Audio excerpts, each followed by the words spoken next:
차원에서 각자의 길이 있기 때문에 하나님 부르심을 따라 가시는 거니까 여러분들이 잘 축복해 주시고 잘 격려해 주시면 좋겠습니다.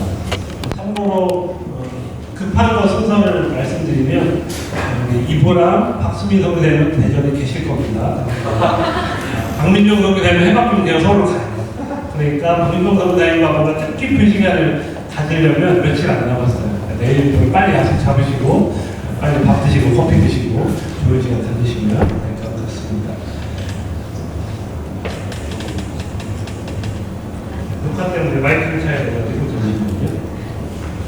이 시간 다시 말씀 보도록 하겠습니다. 고린도후서 5장 13절에서 21절까지 보겠습니다.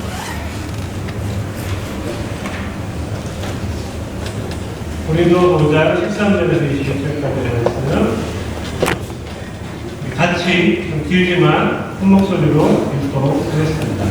시작. 우리가 미쳤다고 하면 하나님께 미친 것이요 정신이 온전하다고 하면 여러분을 주고 온전한 것입니다. 그리스도의 사랑이 우리를 깨어났습니다. 우리가 확신하기로는 한 사람이 모든 사람을 위하여 죽으셨으니 모든 사람이 죽은 셈입니다. 그런데 그리스도께서는 모든 사람을 위하여 죽으신 것은 이제부터는 살아야 될 사람들이 자기 자신들을 위하여 살아가도록 하려는 것이 아니라 자기들을 위하여서는 죽으셨다가 살아났지 그분을 위하여 살아가도록 하려는 것입니다. 그러므로 이제부터 우리는 아무도 육신의 자세로 알려고 하지 않습니다. 전에는 우리가 육신의 자세로 그리스도를 알았지만 이제는 그렇지 않습니다. 누구든지 그리스도 안에 있으면 그는 새로 피조물입니다. 옛것은 지나갔습니다. 보십시오, 새 것이 되었습니다. 이 모든 것이 하나님께서 하셨습니다. 하나님께서는 그리스도를 내세우셔서 우리를 자기와 화해하게 하시고 또 우리에게 화해의 직분을 맡겨 주셨습니다.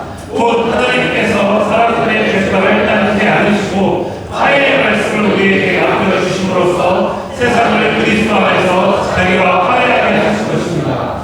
그러므로 우리는 그리스도의 사절입니다. 하나님께서는 우리를 시켜서 여러분에게 권고하십니다. 여러분 그리스도를 행하여 간성합니다. 여러분은 하나님과 화해하십시오. 하나님께서는 죄를 모르시는 분에게 우리 대신으로 죄를 씌우셨습니다. 그것은 우리가 그리스도 안에서 하나님의 의가 되게 하시려는 것입니다. 아멘. 오늘 마지막 날 저녁 숨참고 러브타임이라는 제목으로 여러분과 말씀을 나누려고 합니다. 제가 개인적으로 어제는 대구포항 수련회에 갔다 왔습니다.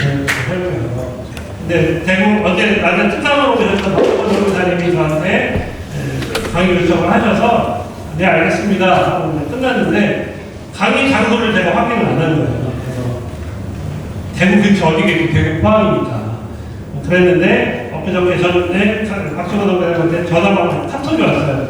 선교사님 여기 이불이 없습니다. 침낭 들고 오셔야 돼요. 그러는 거예요. 제가 나 거기서 안 됐거든 라고 했더니 오시면 돌아갈 차가 없습니다. 기차도 끊기고 그래서 이상하다 하고 수련회 장소를 다시 검색해보니까 저는 대구 근처에 영천이라는 데라고 생각을 하고 있었는데 찾아보니까 그 되게가 유명한 영덕 있더라고요. 가뿐하게 2시간 반이죠 운전으로. 어제 갈 때 박주원 선생님 모시고 가고 그럼 끝나고 열심히 2시간 반 운전해서 밤 12시 반에 왔습니다. 그래서 그러면서 계속 생각했죠. 아 내가 왜 선택특강을 한다고 했을까. 그래서 오늘 또 오늘 선택특강 하고 하지만 이대로 죽을 먹었기 때문에 할 만합니다. 여러분 수련회 처음 이 장소에 오던 그 26일날 한번 생각해 볼까요? 캐리어 마지막에 끌고 지금 싸가지고 여기 왔잖아요. 오면 8개를 굶어야 된다는 사실을 여러분 알고 오셨을 텐데 들어올 때 어떤 마음이셨어요? 내가 과연 잘할 수 있을까? 아니면 껌이지 금방 하지 아니면 아무 생각이 없으셨나요? 지난 3일 동안 여러분들 학년별로 러브라이브 시간을 가졌고 우리 가족들은 예비가 적응을 했고 또 박정원 선교사를 통해서 DFC의 정체성이 무엇인지에 대한 이야기를 나누었고 또 첫날 둘째 날 우리 이정도 목사님 말씀을 통해서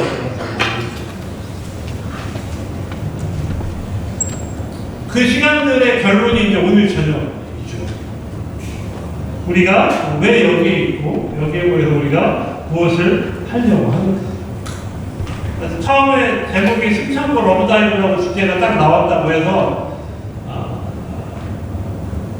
일단 제가 아이브라고 하면 안유진밖에 모르고 승천고 러브다이브는 오명감에 듣긴 들었지만 그 승천고 러브다이브 그 부분 외에는 가사를 잘 모르겠는데 이 주제를 어떻게 해야 되지라고 생각했어요. 그랬다가 날짜별로 주제가 나오는데 오늘이 러브다이브 투 디시전 결단을 위한 러브다이브라고 이렇게 했더니 오늘 저녁은 뭔가 결단하는 날인가 보다. 뭔가 결단을 해야 되겠구나. 여러분들 이제 마음의 결단을 할 준비를 아마 하고 계실지도 모르겠는데 그러면 우리는 무엇을 결단을 해야 될까? 제가 학기 중에 말씀을 나누면서 우리의 결단이 얼마나 연약한지에 대한 얘기를 제가 여러분에게 여러 번 드렸어요. 오늘 저녁에 일단 기도의 시간에 막 마음이 뜨거워질 거예요. 내년을 생각하면. 그 옆에 있는 자녀는 예비자녀 되는 손 잡고 있으면 막 손도 따뜻하고 마음도 따뜻하고 눈물도 나고 막 마음이 따뜻해질 거예요. 그럼 내가 막 내년에 캠퍼스에 가서 뭘 해야만 될 것 같은 마음이 들 거예요. 근데 그 결단은 어떻다면 매우 연약합니다. 왜요? 그 결단 이후에 1, 2월에 여러분이 어떻게 살 겁니까? 드라마와 웹툰과 게임을 묵상하며 2달을 보낼 거죠. 그러면 2월 말에 올 때 여러분은 지금 오늘 이 저녁에 할 결단은 내가 그런 결단을 했었나? 네, 그렇게 될지도 모릅니다. 수련회에서 어떤 캠프에서 어떤 결단 한 번으로 인생이 바뀔 수 있다면 그런 결단 자주 하면 좋겠어요. 그런데 여러분 오늘 저녁에 저의 이 말이 결단하지 말라는 말이 아니라 결단을 하기 전에 그 결단 어떤 하나의 내가 이렇게 하겠습니다라고 하나의 결단을 하는 것보다 더 중요한 것은 무엇이냐면 여러분의 인생의 큰 방향성이 어디, 여러분의 인생의 방향의 중심이 어디로 가고 있는가, 어디에 놓여 있는가를 생각해야 돼요. 누군가 여러분에게 와서 너는 DFC 왜 하니? 라고 묻는다면 여러분은 뭐라고 대답하겠습니까? 옆에 사람한테 한번 물어보실래요? 너는 DFC 왜 하냐? 자, 질문 받았다니까 대답하세요. 여러 팀이 왜 해요?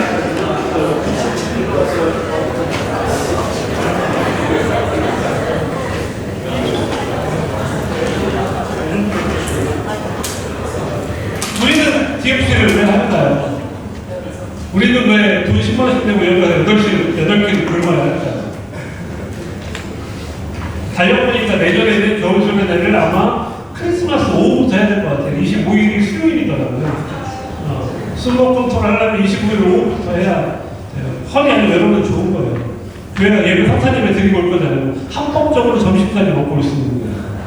내년은 정말 꿀입니다.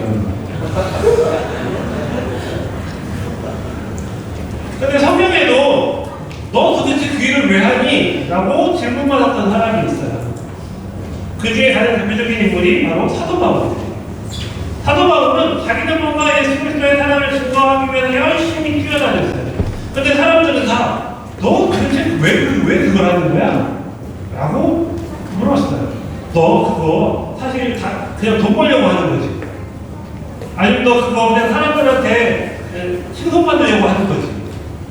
네가 그렇게 막 네 몸을 더 죽이고 네 생명을 더 죽이는 것처럼 하는 거 그거 다 너 다른 어떤 목적이 있는 거 아니야? 라고 수많은 사람들이 계속해서 질문을 던졌다. 그리고 어떤 사람들은 야 그래 예수를 따르고 예수를 전하는 건 좋은데 넌 좀 너무 하드코어야, 너무 심한 것 같아. 그 정도까지는 필요 있어? 좀 적당히 하면 안 될까? 이런 이야기를 듣습니다. 여러분 혹시 그런 얘기 듣지 않습니까? 아니 대학교 3학년 아직 동아리를 해? 어? 내가 이제 공부해야지. 시험 준비해야지. 야 주일날 교회 가서 성경권 좀 열심히 하면 되지. 학교에서까지 꼭 기독교 동아리 해야 될 필요가 있어? 여러분의 부모님도 여러분에게 야 이제 동아리 그만하고 이제 공부해야 되지 않을까? 이런 얘기 하지 않으십니까? 이렇게 심하게 끄떡이는 장면이 있는데 네. 여러분 그런 분들에게 여러분 뭐라고 그런 뭐 친구나 부모님들이 그렇게 말할 때 여러분 뭐라고 말씀하세요? 아무나 상관하지만 내가 하고 싶은 대로 할 거야 라고 하십니까? 바울은 이것에 대해서 이렇게 말합니다. 13절에 우리가 미쳤다고 하면 하나님께 미친 것이요 정신이 혼잡하다고 하면 마음을 두고 운전하는 것이고, 여기를 보니까 무엇을 알 수 있냐? 사람들이 바울에 대한 평가예요. 일부 사람들은 바울을 뭐라고 생각했다고요? 미쳤다고. 여러분, 제가 여러 번 이야기했지만 복음을 전하러 들어갔다가 돌에 맞아서 사람들이 얘 죽었네? 그리고 성 밖에 집어 던져놨어요. 그러다가 얼마 몇 시간 뒤에 깨어났어요. 그럼 어떻게 해야 돼요? 둘 중에 하나죠. 병원을 가든 도망을 가든. 근데 바울은 어떻게 해요? 다시 그 성으로 들어갔어요. 이게 정상입니까? 미친 거죠. 사람들이 볼 때 바울 너무 심해. 좀 미친 거 아니야? 이렇게 말할 수 있다는 것이죠. 그런데 바울은 사람들이 자신에 대한 그런 평가, 좀 미친 거 아니야? 굳이 저기까지 해야 돼? 라고 하는 평가를 알고 있었어요. 그런데 오늘 고린도후서 5장에서 바울은 내가 왜 이렇게까지 하고 있는지 그 이유를 설명해요. 그 이유가 뭐냐면 바로 5장 8절에 나오는 14절에 나오는 그리스도의 사랑이 우리를 휘어잡습니다. 옛날 성경에 보면 그리스도의 사랑이 우리를 강권하는 도다. 강권하는 도다라는 말이 어려운 말이니까 영어 성경으로 보면 제일 쉬워요. For the love of Christ control us. 그리스도의 사랑이 우리를 조정하고 있다. 그러니까 무슨 말이에요? 지금 내가 하고 있는 일이 내가 하고 싶어서 하는 일이다? 아니다. 그리스도의 사랑 때문에 내가 이 일을 이렇게 할 수밖에 없다. 라고.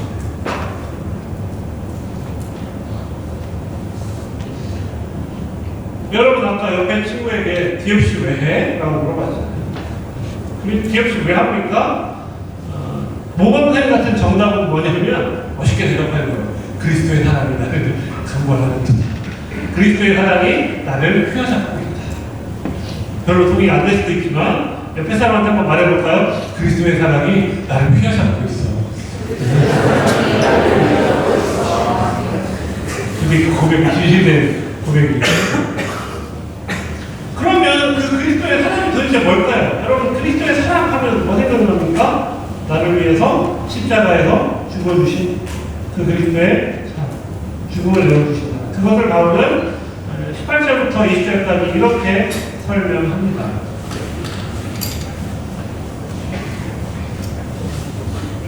19절, 20절을 같이 한번 읽어볼까요? 시작. 곧 하나님께서 사람들의 죄성을 따지지 아니하시고 화해의 말씀을 우리에게 맡겨주심으로써 세상을 그리스도 안에서 자기와 화해하게 하신 것입니다.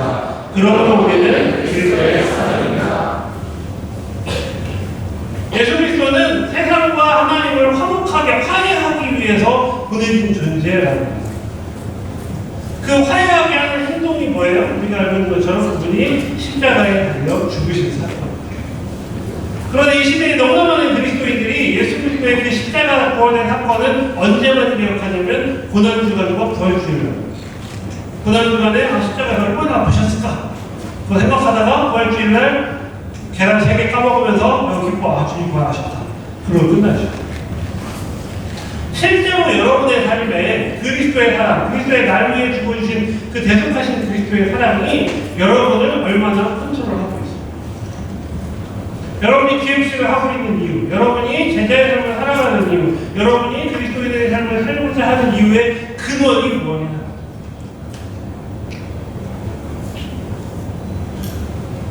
많은 경우의 사람들은 그리스도의 그 십자가 사건을 어떤 용도로 활용하냐면 내가 죽으면 천국 간다라고 하는 천국행 티켓을 확보하는 사건으로 이해합니다.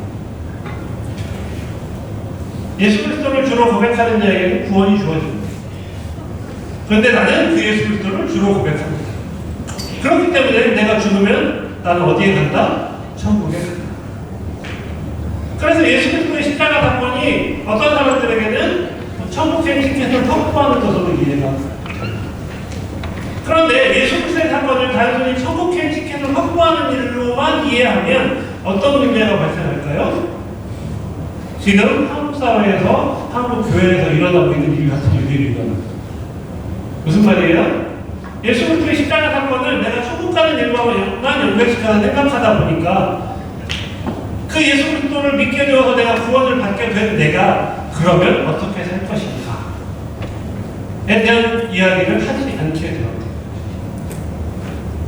그래서 그리스도인으로서 주일날 교회에서 필요한 활동들을 열심히 하는 사람이 월요일부터 토요일까지 자기 삶의 현장에서 또 자기 나름의 인생의 가치, 자기의 이익, 돈, 권력, 힘, 여러 가지 것들을 여전히 추구하면서 살아가죠.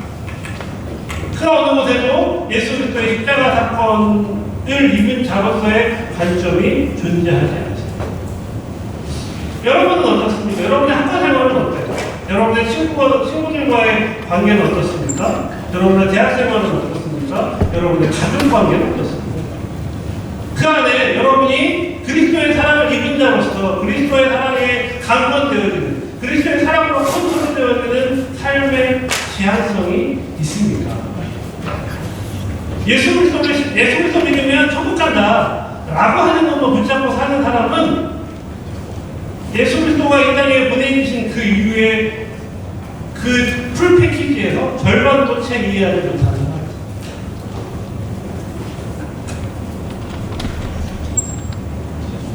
이번 수련회의 주제가 러브다이브잖아요.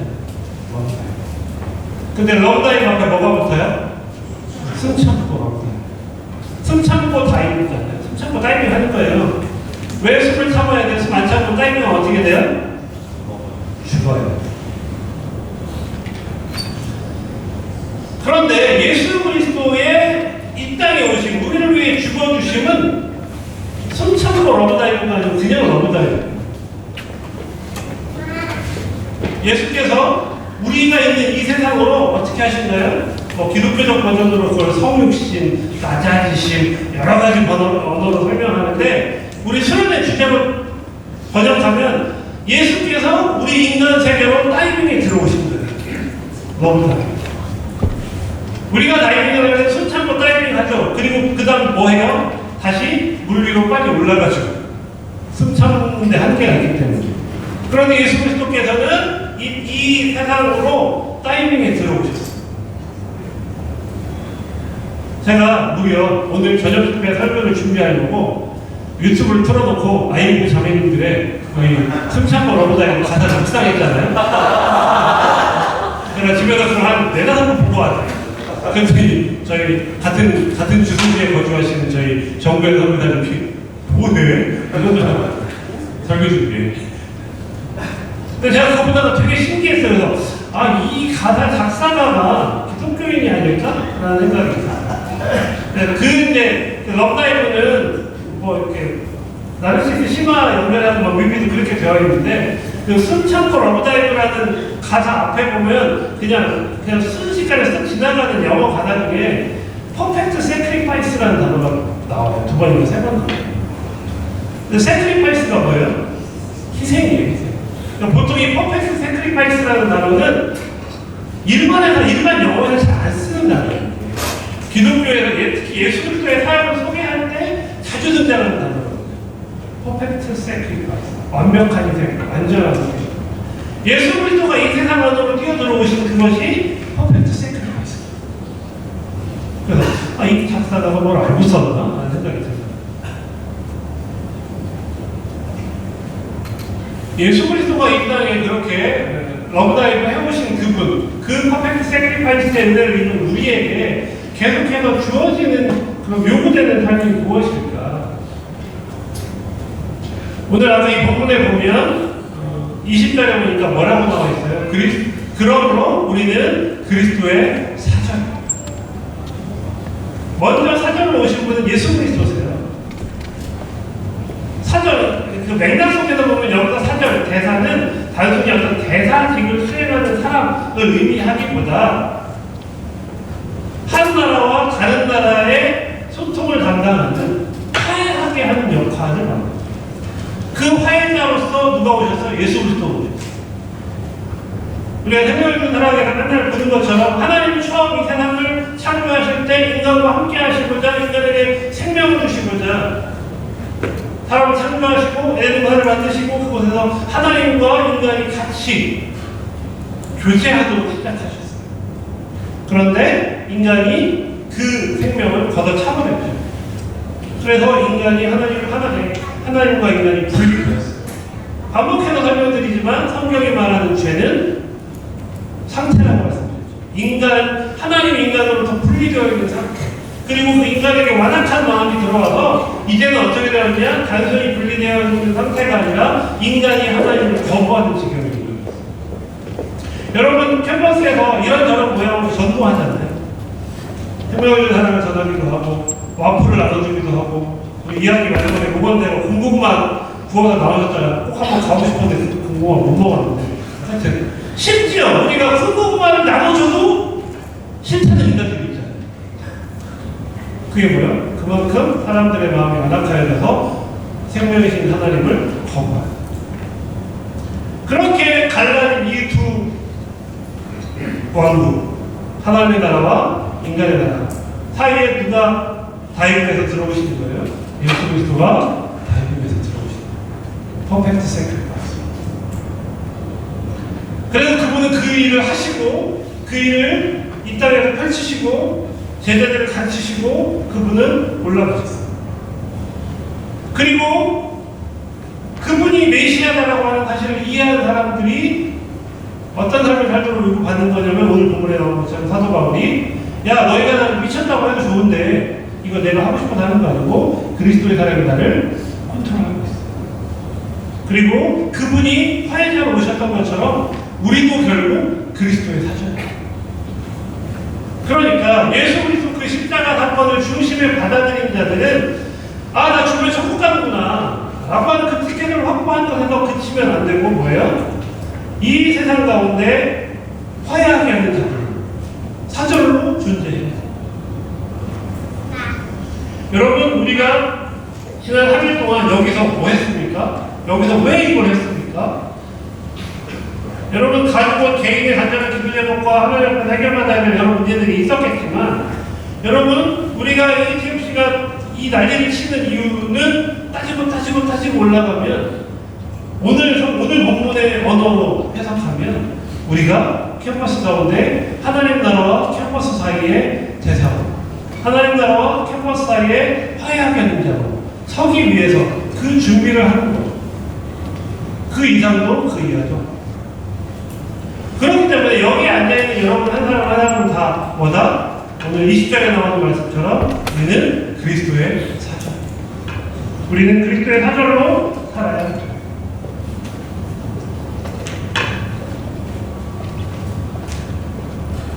사도 바울은 자신의 삶을 한마디로 무엇이라고 정의하냐면 그리스도의 사랑에 컨트롤 받는 삶이다. 원래 그 그리스도의 사랑을 만나지 않으면 내 삶은 누가 컨트롤해요? 내가 컨트롤하죠. 내가 컨트롤하면 어떻게 되겠어요? 내가 하고 싶은 대로 살겠죠. 여러분 여기에 와서도 어떤 컨트롤을 받잖아요. 먹으면 안 돼. 졸면 안 돼. 함부로 스웨이장 벗어나면 안 돼. 저를 컨트롤을 받아요. 사람은 그리스도 안에 들어오면 그리스도의 사람이 되면 그리스도의 컨트롤을 받아요. 근데 그리스도의 컨트롤을 받는 것에 가장 명확한 지표는 뭐냐? 그 사람의 삶의 목표가 바뀌어요. 여러분 신약성경에서 마태복음, 마가복음, 누가복음, 요한복음 예수님을 기록한 4권 중에 마태마가 누가 3권에서 예수님이 30살까지 인간으로 지내시다가 메시아로서 사역을 시작하는 이야기가 똑같이 등장해요. 마태마가 누가에. 근데 거기에 보면 어떻게 되어 있냐면 예수님보다 앞서서 사람들에게 세례를 베풀고 있던 세례 요한에게 예수님이 가시고 세례 요한에게 세례를 받으세요.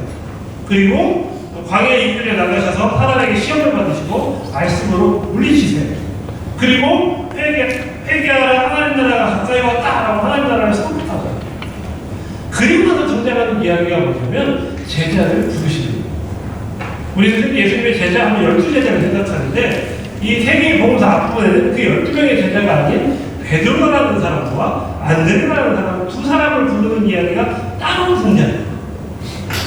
거기에서 이렇게 이야기하죠. 예수님이 베드로와 안드레를 만나요. 그리고 예수님이 그들에게 말씀하시죠. 나를 따라오너라. 내가 너희를 뭐로 만든다고요? 사람을 낳는 어부가 되게 하리라. 주일학교 때부터 교회 다니시면 이거 엄청 많이 들었어요. 근데 여러분 곰곰이 생각해 본 적이 있으신지 모르겠어요. 사람을 낳는 어부라는 게 도대체 무슨 말이에요? 여러분 사람을 낳는 어부라는 게 무슨 말일까요? 정말 여기서 제가 이렇게 두드러져 누굴 낚아야 될까요? 큰일 나겠죠? 왜 예수님은 베드로와 안드레를 부르실 때 내가 너를 사람을 낳는 어부가 되게 하겠다고 하셨어요. 거기에 간단하다면 간단하고 심오하다면 심오한 의미가 있어요. 여러분 베드로와 안드레의 직업이 뭐였어요? 어부였어요. 어부에게 가장 중요한 건 뭐예요? 물고기잖아요. 어부는 물고기에 죽고 물고기에 사는 사람들이에요. 물고기가 많이 잡히면 죽고 물고기가 적게 잡히면 물에 죽은 게 어부에 있어요. 그런데 예수님은 그 어부인 사람들에게 가셔서 너 지금까지 그 물고기에 모든 정신을 집중하고 살았지 않니? 그런데 이제 너의 그 지향점, 너의 목표, 너의 중심이 물고기에서 사람으로 바뀌어야지. 라고. 여러분, 실제로 성경을 찾아보면 사람을 낚는 어부 이렇게 되어 있는 한글 성경에 이 낚다, 낚는이라는 단어는 헬라어 원어 성경에 보면 낚다가 없어요. 그냥 사람, 어부, 두 개가 이렇게 붙어 있어요. 그러니까 사람의 어부, 사람을 위한 어부, 이 정도로 해석할 수 있어요. 베드로와 안드레가 예수님을 만날 때까지는 만나기 전까지는 물고기 잡는데 모든 관심과 집중, 힘을 기울였던 어부로 살았던 거예요. 그런데 예수님이 그들을 만나서 내가 너희를 변화시킬 건데 어떻게 변화시킬 거냐면 더 이상 너희들이 물고기에 목숨 거는 사람이 아니라 영혼들을 얻는 일, 사람을 얻는 일을 위해서 너의 삶을 드리는 사람으로 내가 너희를 만들 거야. 그러니까 뭐 예수님은 지금 베드로와 안드레에게 네가 지금까지 살아왔던 내 인생의 목표와 방향이 수정될 거라고 예고하고 있습니다. 아까 우리 서사원 과장 인사할 때 제가 잠깐 말씀드렸잖아요. 대학에 들어오기 전까지 예수 그리스도를 알지 못하던 어떤 한 사람이 대학에 와서 이 DMC 공동체를 만나서 예수 그리스도 복음을 알게 됩니다. 그리고 DMC 안에서 어떤 훈련의 과정을 거쳤어요. 그리고 졸업할 때가 되어서 참 내가 대학 시절에 이 공동체를 통해서 만난 복음이 정말 귀하구나. 그리고 이 일을 캠퍼스 가운데 계속해서 행하는 것이 되게 중요하구나. 그리고 그 일에 헌신된 자들이 필요하구나. 라고 하는 깨달음 속에서 그럼 나의 젊은 시절을 하나님께 이렇게 드려야지. 그 결단 속에 지금 우리 공동체의 선교사님들이 계십니다. 근데 선교사를 지원할 때 우리 사원관장도 가족들하고 저 선교사 할 겁니다. 모든 사람이 다 똑같아요. 선교사 하겠다고 가서 부모님한테 얘기하면 부모님이 하시는 첫 번째 멘트가 있어요. 뭘까요? 뭐 먹고 사는데? 부모님들이 왜 그 말 하시는지, 왜 그런 걱정하시는지 이해되죠. 부모님의 관점에서 보면 이 일은 그러니까 무슨 일이에요? 돈 안 되는 일이고 굶어 죽기 딱 좋은 일이에요. 그런데 그 당사자 본인은 이 일이 가치 있는 일이고 이 일이 필요한 일이고 이게 하나님이 기뻐하시는 일이라고 말하고 있어요. 그게 뭐예요? 부모님과 그 당사자의 인생의 관점을 다르고 삶의 목표가 다르다.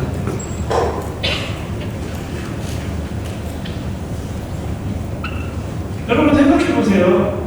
여러분은 그나마 굶어서 회비가 10만원밖에 안 낸단 말이에요. 근데 아까 페이스북 하다 보니까 서울에 있는 IMF 어떤 지구, IMF 수련회 어디 누가 강사로 갔다고 해서 포스터가 올라왔길래 포스터를 보다가 제가 깜짝 놀랐어요. 겨울 수련회비 20만원 있더라고요. 아니 피크닉 20대 대학생들이 연말에 20만원 내고 이런 데 모여가지고 잠자리도 불편하고 먹을 것도 다 불편한 자리에 앉아있는 게 말이 되냐고. 여러분은 어쩌면 이미 이 인생의 방향이 조금 틀어진 사람.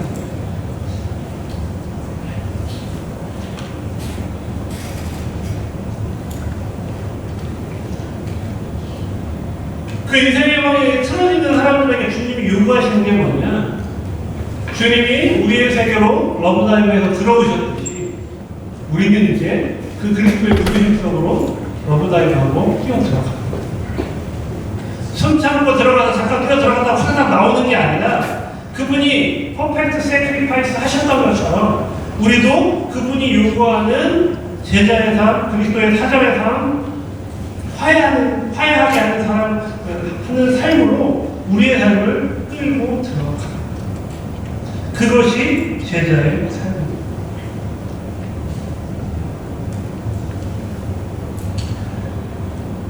현상적으로 우리는 2024년에 각 캠퍼스마다 지난주 마지막 디스커버리 때 올 한 해 사진이 쭉 갔던 것처럼 비슷한 패턴을 또 반복하게 될 거예요.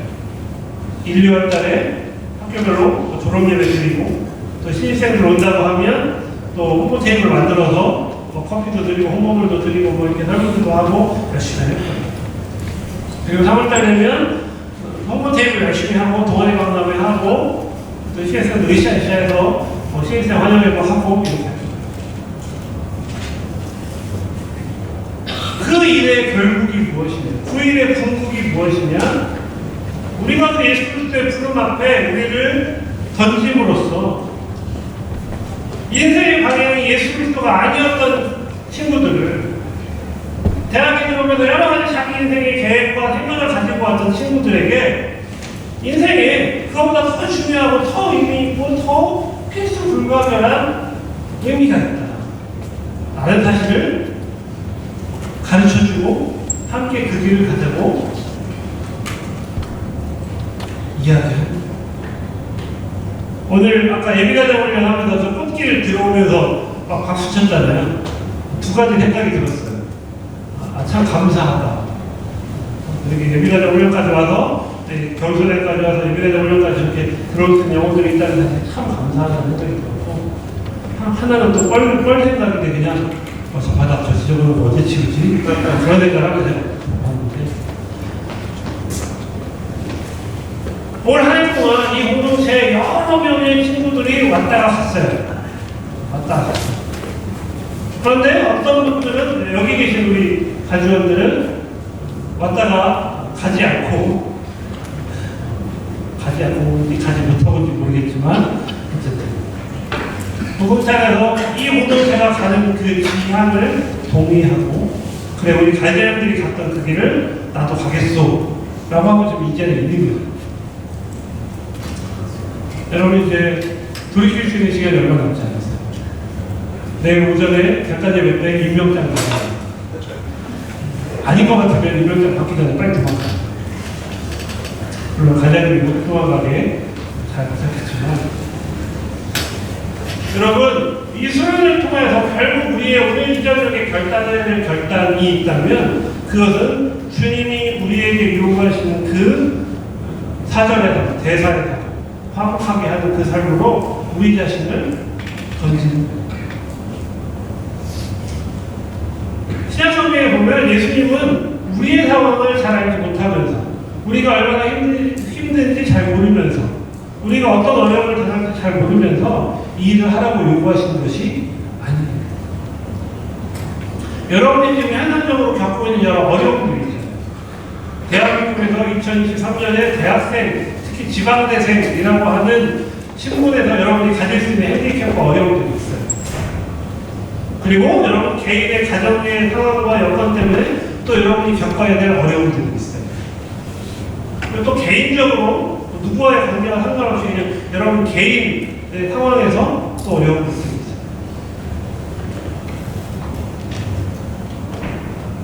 우리가 그 어려움에만 집중하면 아무것도 할 수 없어요. 아무것도. 기독교 영상가 중에 한 명인 헬리나 오웬이라는 사람은 그 사람이 쓴 책 중에 책 제목 중에 책 내용도 그렇지만 제목이 되게 유명한데 그리스도인을 뭐라고 표현하냐면 상처 입은 치유자 라고 문디디 히브라고 히브로인데 치유자인데 내가 뭐 치유할 능력이 많아서 아니면 나는 너무 쌩쌩해서 나는 건강해서 나는 너무 상태가 좋아서 나보다 어려운 사람들을 찾아가면서 치유하는 사람이 아니라 그리스도인은 자신이 상처 입었음에도 불구하고 다른 사람을 치유하는 존재다 라고 말해요. 여러분 이 저녁에 우리가 주님이 불러주신 여러분이 짓고 있는 그 캔버스에 있는 하부들과 하나님 사이에 여러분의 삶을 던져서 화목하게 하는 자리에 여러분이 서게 되기를 바랍니다. 하나님이 우리에게 요구하시는 것이 그 삶입니다. 우리에게 너무나 요구하시는 그 그리스도의 사랑이 우리를 컨트롤하고 그 사랑이 우리를 주장합니다. 그래서 우리가 잘 이 세상 속으로 캠퍼스 속으로 다이브에 들어가죠. 그것이 이 수련의 결론이어야 되겠습니다. 여러분이 갖고 있는 어려움들은 그 누구에게 말해서 해결되는 것이 아니라 주님 앞에 받을 수밖에 없습니다. 주님은 여러분의 어려움과 고민과 고통을 가장 잘 아십니다. 여러분의 친구도, 여러분의 부모님도, 여러분의 선교사님도 100% 그것을 다 이해해주지 못하지만 하나님은 그것을 아시고 그것을 보고 계십니다. 그런데 그것을 보고 아시는 그분께서 우리에게 자신의 아들을 내어주신 그 그리스도의 사랑으로 너도 이 길을 가라고 라고 지금 부탁하고 계십니다. 바라기는 2024년에 우리의 캠퍼스 가운데서 하나님 나라와 캠퍼스 사이에 서서 캠퍼스에 있는 영혼들을 하나님 앞에 마음의 벽을 높게 치고 닫고 있는 그 영혼들에게 그들의 그들 사이에 들어가서 하나님의 복음이 얼마나 위대하고 귀하고 아름다운 이야기인지를 끊임없이 이야기할 수 있는 그런 우리 모두가 되었으면 좋겠습니다. 그 일을 위해서 함께 부름을 받았으니 그 길을 함께 갈 수 있으면 좋겠습니다. 우리 옆에 있는 분들은 닭살 돋긴 하지만 옆에 있는 분들 그윽한 눈으로 한번 바라봐 주시네요. 손발이 없어질 것 같으면 어쩌습니까? 그리고 자신이 할 수 있는 한도 내에서 그 사람을 참 귀하다, 참 소중하다, 참 아름답다 라고 표현해 주시겠어요?